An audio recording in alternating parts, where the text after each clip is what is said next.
barwany lingwa same report and ben yoga kon kel amen chitwo kichwa the lot ko honorable potkang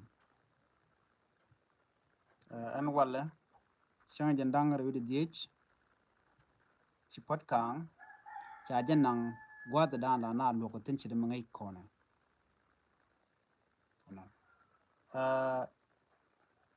chana man chalat gwa me chana jelinkel potkang jena jela kwere ngai kondi ala no kwer particular minister cha George no nene cha potkang cha ja gwain ke duptungwan ku kuje money te ga mi cha lat potkang gwalok luka money cha potkang cha jeti ke te kondi alte charin lade ni then te ga mi very important mi chi potkang reveal ke cha lat gwadon loka jeten chi potkang ala do nene jene che lugo no nene ba gwa first vice president gwa Dr. Machar bajakan potkang cha jogijin bi position anti Dr. Machatin bija dil kan alo dere Dr. Machar dere je replaced awala ko court chela da George no nene jene che refuse no bagwa Dr. Machar bajakan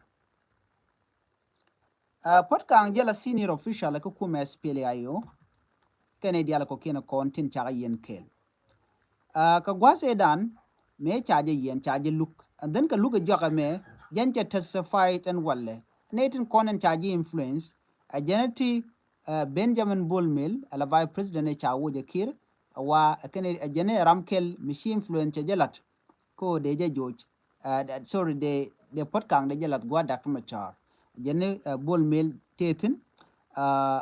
mane de kokien ti chalat and one ti chi contribute ko lat ken no ne potkang there gwa Dr. Machar there jena dio je if you guys could remember metar ke jen 2025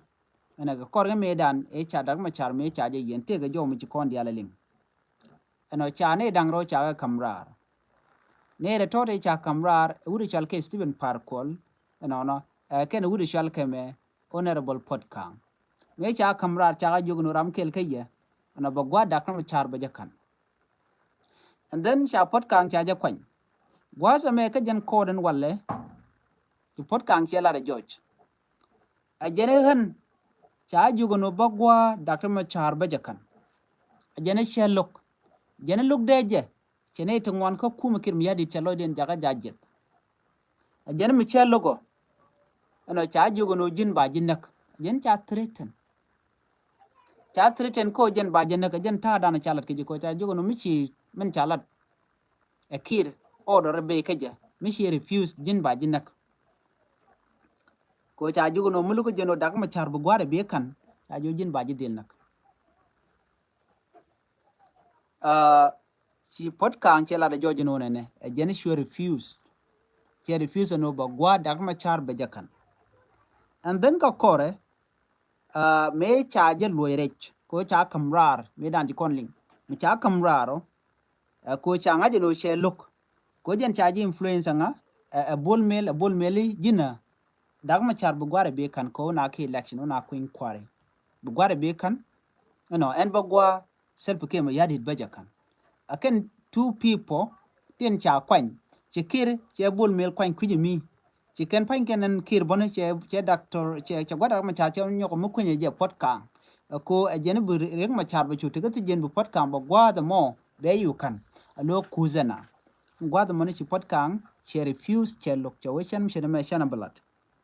gwada mo chwa potkang chu gi no jen a gwanter a kir mi yadi chwa chu la re tijen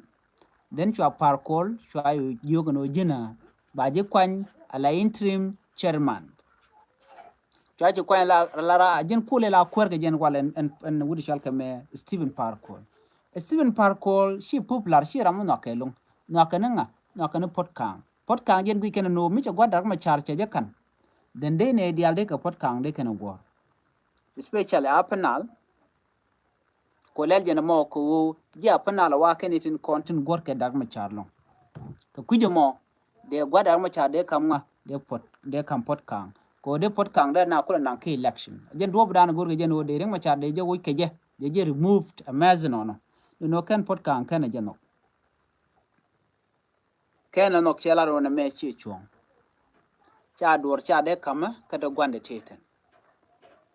dag ma chara we ke election awe queen kwari awaje wuch awa lungne je netin kon tila so sudanis acha mo no gwada rada dien chekka ha me che lok chela ro na moni chela ri ka nga chela ri ka ja a shenge da ne chi ka luge paiwe me chi potkang me cha roje ne no che kwar tina kwar jani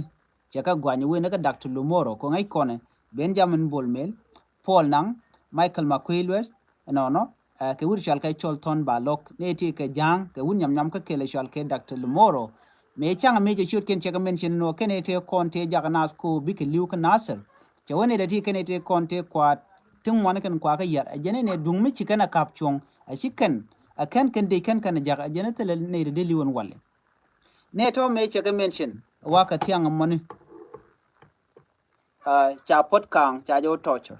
cha pot kang cha jo wo chenge jek reti jien a national security service cha pot kang cha jo chenge jek en walle gwa da lok luktino ci pot kang cha raj yala do wen goro bodul wal lo pot kang mrai konen tema wa point de beje ka jodan chalat gwasme la den ni mendana shalat radio miraya ka cha broadcast media ndiale koken ba radio miraya la roje george ketin kon lat ko rodien ko ti ketin chalat ka ko lat konen tema en wo ci pot kang cha jugo no jin bu gwada kam char bi kan emilat ken tem ray nan wala ke chen ndang ro yidi dich ka pai dich ron kin ndang ro yidi jen ndang ro yidi baken alo chele la mo le la ne je lora bang me dan dong lat kon je ne pot kang cha kamrar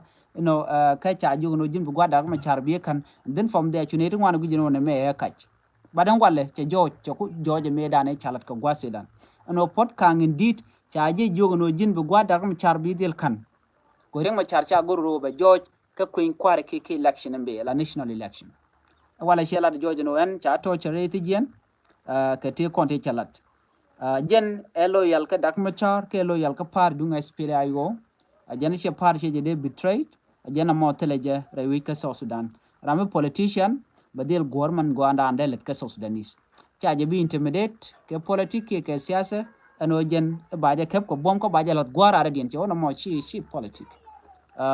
na mone jene she chong mugura no be chup gwasa mo badil chup ko duptin kon shum na ke ko ne dial chup ko gwada mo ke procedure tin kon to mi ra mi biro de chung de larbo no baro de chung cha je de ngako e so sudanis mi ke goro chung ro de la ko de ro de dil chung batun wala je jojo no cha pot kang cha jono jen der gwada ma char no der jakan ne me mi cha la dun wala ke gwada dana do ko je tin ke tijen ne me de la jen report dana gore de nya kon kel biate ngaje no de pot kang chala do jen bo dul wal enono wa ba lu ba nyok mo waje lu ke changa kel ka pai baro sorry changa kel ka pai bakel ron kin dang ro jen dang ro bakel ba lu mo ba jo continue ano den bu konti mo detail bana ko je so ne me de la jen ande nyal kon kel en biate ko mal